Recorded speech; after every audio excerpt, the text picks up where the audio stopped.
Ողջույն սիրելի հետևորդներ, ԱՄՆ գլխավոր լուրերի այս թողարկմանը դիտեք. Վատիկանում նոր պապ է ընտրվել, Ռոբերտ Ֆրանսիս Պրևոստը պատմության առաջին ամերիկացին է, այլևս նոր պապի անունն է Լեո 14-րդ։ Թրամփը եւ Մեծ Բրիտանիայի վարչապետ Քիր Ստարմերը հայտարարել են պատմական առևտրային համաձայնագրի մասին։ Նյու Յորքի բնակչի տանը իրավապահները հայտնաբերել են մոտ 100 կատու, սա զարմանալի չէ, բայց այդ թվում եղել են սառցարանում պահված սատկած կատուներ։ Վաշինգտոնի համալսարանը կասեցրել է ուսանողների ուսուցումը, ովքեր գրավել էին ինժեներական շենքը։ Կոլումբիայի համալսարանի գրադարանում ոստիկանությունը ձերբակալություններ է իրականացրել, քաղաքապետը հորդորել է դուրս գալ շենքից առանց բախումների։ Պաղեստինցի Մահդավին, ով ձերբակալվել էր քաղաքացիության հարցազրույցի ժամանակ, այժմ առաջնորդում է նոր իրավական նախաձեռնություն։ Թրամփի վարչակազմը դիմել է գերագույն դատարան դադարեցնելու հումանիտար պարոլը 500,000-ից ավելի ներգաղթյալների համար։ Այլևս չեն հետևի կլիմայական աղետներին, փորձագետներն էլ մտահոգված են, պակասում է տեղեկատվություն, ինչը կարևոր է արտակարգ իրավիճակների կանխման համար։ Այս եւ այլ լուրերի մանրամասները հաջորդիվ։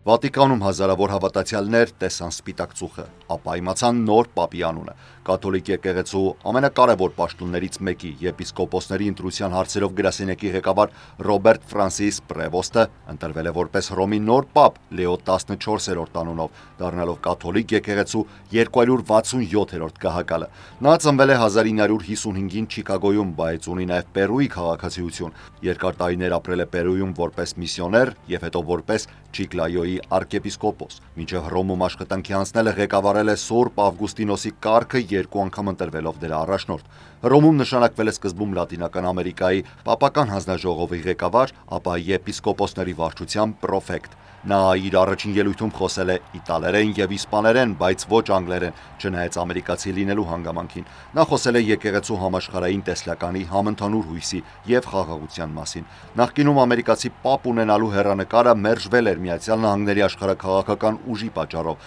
բայց Պրևոստի երկարամյա միջազգային փորձը, համեստ ոճը եւ սրբազան հայր Ֆրանցիսկոսի վստահությունը օգնեցին հաղթահարել այդ ավանդական տաբուն։ 2023-ին նա նշանակվել էր կարդինալ, իսկ 2025-ի սկզբին ստացել էր կարդինալական ամենաբարձր կարգը։ Դոնալդ Թրամփը եւ Մեծ Բրիտանիայի վարչապետ Քիր Ստարմերը համատեղ հայտարարել են պատմական առևտրային համաձայնագրի մասին։ Իրականում շատ լավ է, որ հաջողվեց ավարտին հասցնել այս համաձայնագիրը, ասել է Թրամփը, խոսելով բարձրախոսով Մեծ Բրիտանիայի վարչապետ Քիր Ստարմերի հետ։ Նախագահ Թրամփը հայտարարել է Միացյալ Նահանգների եւ Մեծ Բրիտանիայի միջև կնքված բեկումնային առևտրային գործարքի մասին։ Սա առաջին նման համաձայնագիրն է այն բանից հետո, երբ Թրամփը մաքսատուրքերով գլոբալ առևտրային պատերազմ սկսեց։ Այս համաձայնագրով Մեծ Բրիտանիան միանում է Միացյալ Նահանգներին, հաստատելով, որ փոխադարձությունը եւ արդարությունը միջազգային առևտրի էական ու կենսական սկզբունքներն են։ Գործարքի համաձայն պահպանվում է Միացյալ Նահանգներում բրիտանական ապրանքների վրա կիրառվող 10% մաքսատուրքը, մինչդեռ Մեծ Բրիտանիան համաձայնել է նվազեցնել իր մաքսատուրքերը 5.1%-ից 1.8%-ի եւ ավելացնել մուտքը ամերիկյան ապրանքների համար։ Սա իսկապես հիանալի, պատմական օր է, երբ կարող ենք հայտարարել մեր երկու մեծ երկրների միջև այս գործարքի մասին։ Կարծում եմ, սա մեծ պատիվ է մեր համագործակցության պատմության համար։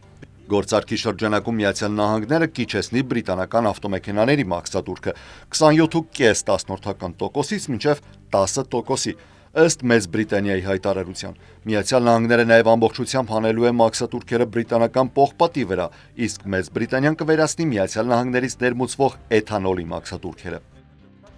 Նյու Յորքի արվարձաններից մեկի բնակիչը մեղադրվում է կենդանիների նկատմամբ դաժան վերաբերմունքի մեջ, քանի որ իրավապահները նրա տանը հայտնաբերել են մոտ 100 կատու, այդ թվում մոտ 2 տասնյակ սառցարանում պահված սատկած կատուներ։ 75-ամյա տղամարդը ինքնակամ է ներկայացել Սոֆոլք շրջանի կենդանիների պահպանության միության ոստիկանական քննչական բաժին։ Նրան առաջադրվել է կենդանիների նկատմամբ դաժան վերաբերմունքի եւ անփութության 18 մեղադրանք եւ պարտավորվել է դատարանում ներկայանալ մայիսի 23-ին։ Տունը, որը գտնվում է Մանհեթենից մոտ 80 կիլոմետր արևելք, հայտարարվել է բնակվելու համար անհնարին հոտի պատճառով։ Ողջ մնացած կատուներն այժմ բուժում են ստանում Իսլիփ քաղաքի կենդանապաշտպան կացարանում շարժական վիրահատական կլինիկայի օգնությամբ։ Պաշտոնյաները փորձում են նոր տերեր գտնել նրանց համար եւ նաեւ նվիրատվություններ են հավաքում խնամքի ծախսերը հոգալու համար։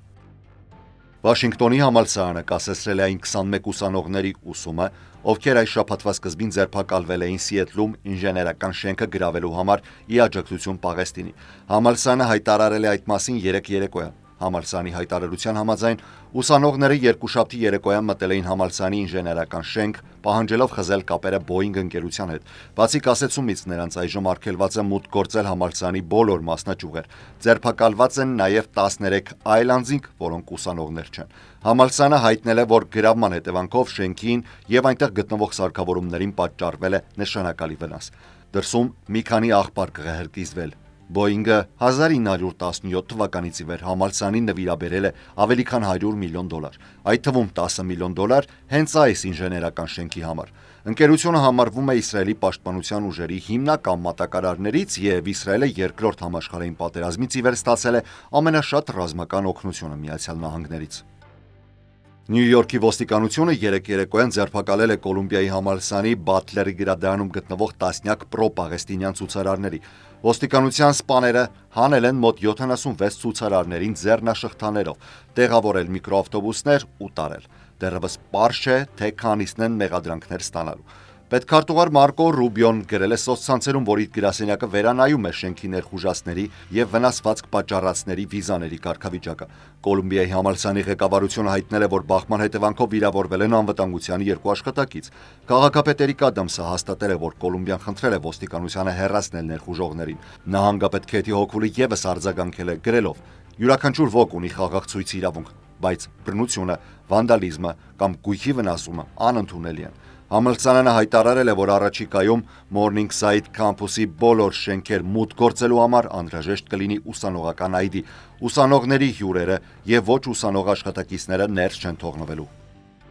Պաղեստինցի մի ուսանող, որը ձերբակալվել էր Միացյալ Նահանգների քաղաքացիություն ստանալու հարցազրույցի ընթացքում, այժմ Վերմոնտում օգնում է սկսել նոր նախաձեռնություն ուղղված արտաքսման վտանգի տակ գտնվող ներգաղթյալներին իրավական աջակցություն տրամադրելու։ Նա ազատ էր արձակվել 1 շաբաթ առաջ դաշնային դատավորի որոշմամբ։ 34-ամյա Մոհսեն Մադդավին միացել է Վերմոնտի գանձապետ Մայք Փիշիակին, Սենատի մեծամասնության ղեկավար Քեշա Ռամ Հինզդեյլին եւ համայնքի պաշտպաններին Վերմոնտի ներգաղթյալների իրավական պաշտպանության հիմնադրամի մեկնարկի կապակցությամբ։ Այս նախաձեռնությանը միացած փաստաբաններ ու բարերարները հաստատեցին, որ իրենց նպատակն է ներգաղթյալներին իրավաբանական խորհրդատվության հասանելիության բարելավումը եւ ներգաղթային իրավունքի հետ կապված արդարադատական համակարգի ամրապնդումը։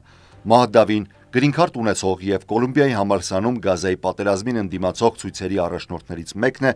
16 օր անցկացրել էր նահանգային բանտում, մինչև որ ապրիլի 30-ին դատավորը որոշեց ազատ արձակել նրան։ Թրամփի վարչակազմը պնդում է, որ Մահդավին պետք է արտաքսվի, քանի որ նրա ակտիվությունը վտանգում է Միացյալ Նահանգների արտաքին քաղաքականությունը։ Մահդավիի ազատ արձակումը, որը կառավարությունը դեռևս վիճարկում է, նրան թույլ է տալիս ուղևորվել Վերմոնտից դուրս եւ մասնակցել Կոլումբիայի համալսարանի ավարտական միջոցառմանը այս ամսվա վերջին։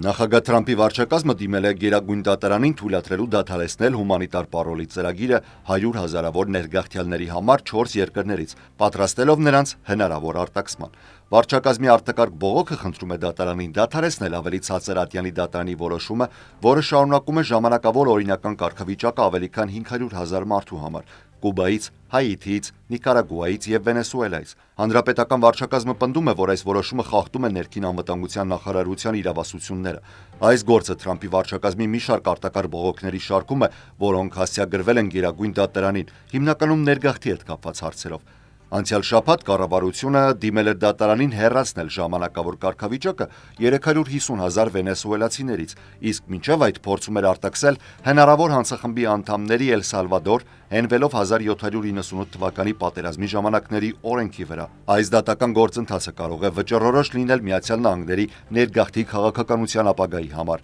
հատկապես կառավարության լիազորությունների սահմանման եւ մարդասիրական ծրագրերի պահպանման տեսանկյունից։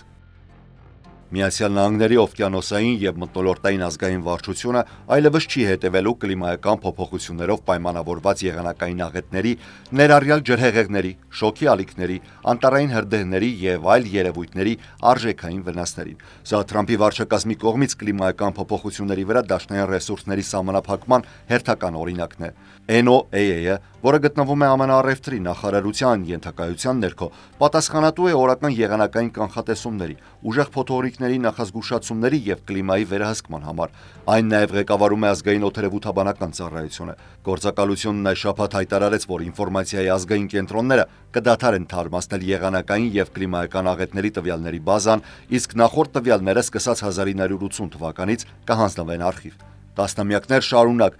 NOAA-ը հետևել է հարյուրավոր խոշոր աղետների ամբողջ երկրով, փոթորիկներից մինչև երաշտներ, սառնամանիքներ ու կարկտահարություններ, որոնք Միացյալ Նահանգներին հասցրել են տրիլիոնավոր դոլարների վնասներ։ Եղանակային եւ կլիմայական աղետների տվյալների այս բազան շատ դեպքերում ոսկու ստանդարտ է համարվել։ Փորձագետների կարծիքով, սա քաղաքական միջամտություն է, որը վտանգում է հենց ազգային անվտանգությունը, ի վերջո նվազեցնելով կլիմայի եւ աղետների վերաբերյալ իրազեկվածությունը։ Այսօրվա լուրերից առանձնացրել էինք այսքանը, ես Հարություն Մինասյանն եմ, շնորհակալ եմ ուշադրության համար։